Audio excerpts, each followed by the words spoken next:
Perkenalkan, nama saya Risma Anissa Anggraini dari kelas 5A5. Di sini saya akan menjelaskan tentang pengaruh kepemimpinan. Kepemimpinan adalah proses dalam mengarahkan dan mempengaruhi para anggota dalam berbagai hal aktivitas yang harus dilakukan. Kepemimpinan difokuskan kepada apa yang dilakukan oleh para pemimpin menggunakan pengaruhnya untuk memperjelas tujuan organisasi bagi para pegawai, lalu memotivasi mereka untuk mencapai tujuan tersebut, serta membantu menciptakan suatu budaya produktif dalam organisasi. Perkenalkan, nama saya Putri Wardah dari kelas 5A5. Sekarang saya akan membicarakan tentang keberhasilan kepemimpinan. Nah, keberhasilan kepemimpinan ini umumnya diukur dari produktivitas dan efektivitas pelaksanaan tugas-tugas kepemimpinannya. Bila produktivitasnya naik, terus juga tugas-tugas yang dilaksanakannya efektif, maka ia bisa disebut sebagai pemimpin yang berhasil. Sebaliknya, jika produktivitasnya menurun dan kepemimpinannya belum efektif dalam jangka waktu tertentu, ia bisa disebut sebagai pemimpin yang gagal dalam masa kepemimpinannya. Nah, memang agak sulit untuk menilai pemimpin dalam masa kepemimpinannya karena memimpinnya itu waktunya cenderung singkat atau sebentar.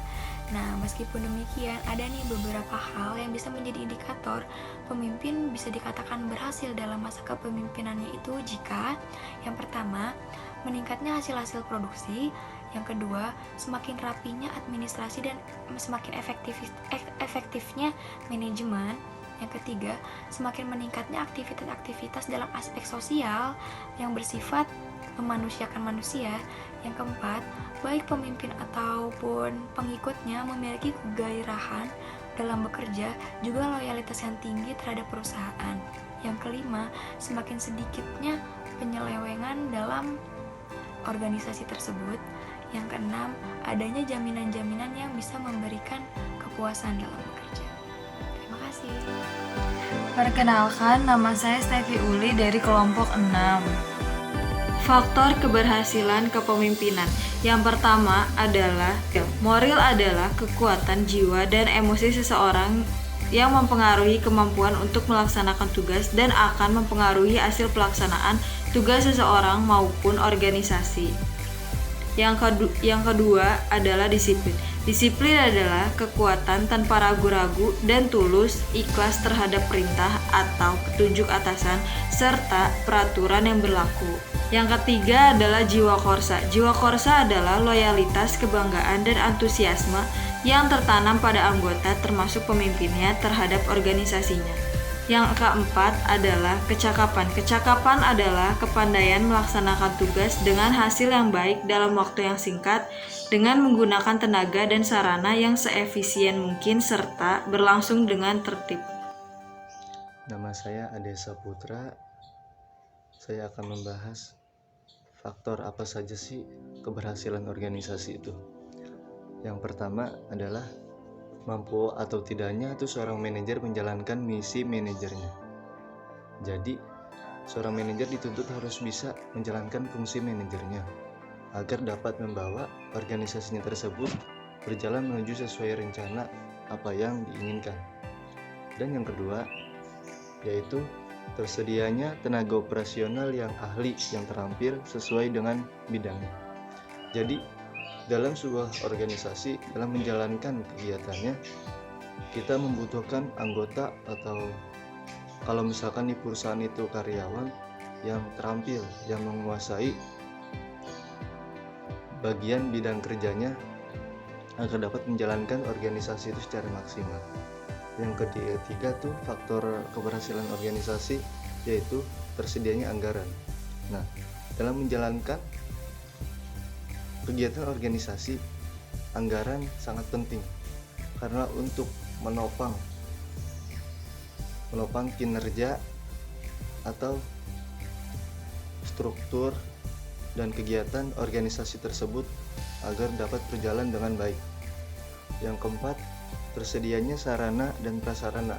Nah, di sini sarana dan prasarana itu sangat penting karena setiap kegiatan organisasi itu pasti membutuhkan mekanisme pendukung seperti tempat, sarana gedung, atau sarana transportasinya, dan prasarana, dan lain-lain. Yang kelima yaitu adanya mekanisme kerja yang sesuai.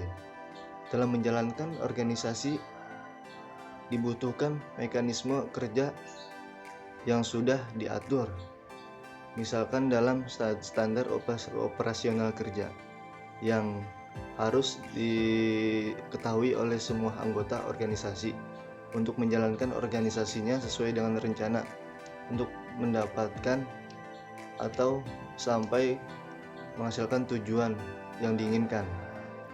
Nah, yang terakhir adalah iklim kerja harus positif, karena kalau tidak positif, jalannya organisasi tidak akan berjalan lancar. Komunikasi itu baik, setiap anggota dengan pemimpin, agar sistem kerja di organisasi tersebut dapat berjalan dengan lancar. Sekian. Perkenalkan, saya Ahmad Farhan Maulana. Di sini saya akan menjelaskan tentang keberhasilan kepemimpinan mempengaruhi kualitas organisasi. Tugas dasar seorang pemimpin adalah untuk memahami dan menangani situasi para karyawannya. Jadi, dengan memotivasi dan mendorong mereka untuk bekerja lebih keras, pemimpin berhasil menciptakan kepercayaan pada pekerja untuk mencapai pekerjaan organisasi secara efektif dan efisien. Pemimpin yang efektif diperlukan untuk mengidentifikasi kemampuan karyawan serta mendukung mereka dengan semua cara yang memungkinkan. Di dalam setiap organisasi, pastilah seorang pemimpin ingin organisasi yang dipimpinnya berhasil dan berkembang. Kunci keberhasilan seorang pemimpin bukanlah keterampilan manajemen dasar, tetapi leadership skill itu sendiri. Karena begitu banyak konsep yang keliru tentang orang-orang yang berhasil, di mana bahwa mereka dapat mencapai apa yang mereka capai karena mereka tidak mempunyai masalah. Maka dari itu, jadilah pemimpin yang memiliki jiwa kepemimpinan yang baik, agar kelak jika nanti kita memimpin suatu organisasi yang kita pimpin bisa menjadi organisasi yang berkualitas. Dari materi yang telah dipresentasikan, kesimpulan yang dapat diambil adalah di dalam suatu organisasi, pastilah seorang pemimpin ingin organisasi yang dipimpinnya berhasil dan berkembang. Kunci keberhasilan seseorang pemimpin bukan keterampilan manajemen dasar, tetapi leadership skill itu sendiri. Seseorang pemimpin yang berhasil bukan hanya mereka yang dapat mengatasi rintangan, tetapi mereka yang terus menghadapi masalah. Sekian dari kelompok kami, mohon maaf bila ada kekurangan.